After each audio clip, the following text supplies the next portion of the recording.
Chapitre 2. Les frontières en débat. Donc problématique, les frontières contestées, quelle façon de résoudre le problème?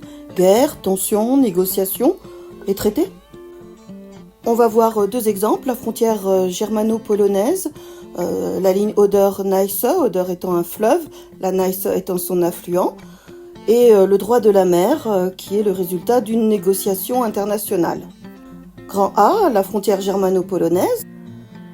La situation de la Pologne est compliquée depuis le Moyen-Âge, mais on va commencer ici en 1938, où à la suite du traité de Versailles, la Pologne séparait l'Allemagne en deux parties par le couloir de Danzig ou de Gdansk. Puis en 1939, suite au pacte germano-soviétique signé en 1939 entre l'Allemagne nazie et l'URSS, l'Allemagne nazie envahit la Pologne, l'URSS aussi, et la Pologne n'existe plus, elle est occupée. En 1945, aux conférences interalliées de février à Yalta et de juillet-août à Potsdam, l'annexion de l'Est de la Pologne par l'URSS n'est pas remise en question, parce que Staline est en position de force. Cependant, comme la Pologne est un État victime, on compense cette perte par une augmentation de son territoire au détriment de l'Allemagne à l'ouest, pays vaincu.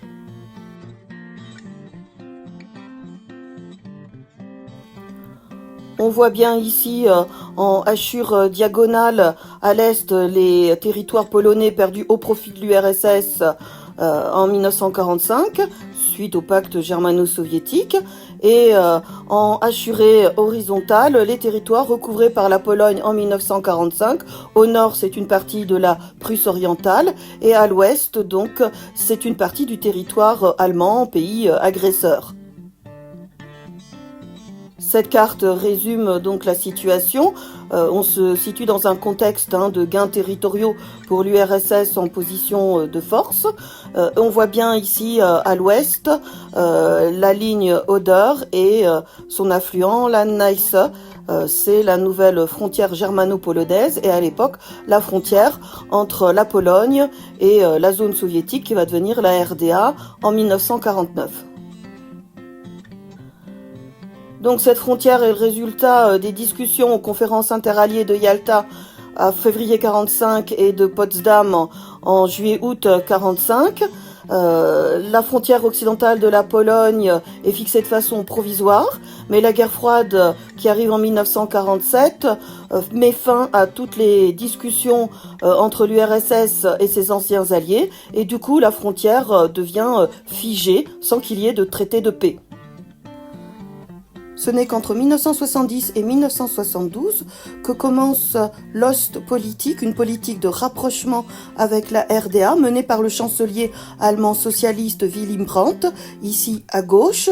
On a en 1970 la première rencontre entre chefs du gouvernement de la RFA et de la RDA, ce qui était un tournant dans l'histoire de l'Allemagne.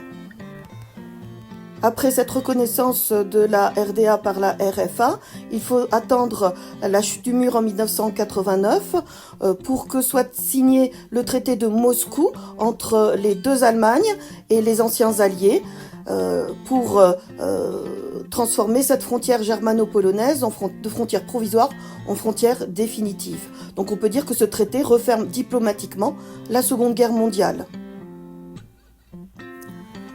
Le bilan humain de cette histoire récente est lourd. On peut souligner entre 45 et 49 le déplacement d'Allemands vers la RDA s'ils ne veulent pas devenir polonais. Et à droite, on a une affiche de la CDU, c'est-à-dire du parti de droite anticommuniste en 1947, donc au début de la guerre froide, qui condamne cette ligne Oder-Neiße. La CDU condamne l'attribution de ces territoires à la Pologne et c'est en ça que le traité de 1990 est important. Il clôt une situation car les Allemands qui se sont exilés en 1945 pourraient très bien aujourd'hui revendiquer leurs terres à la Pologne.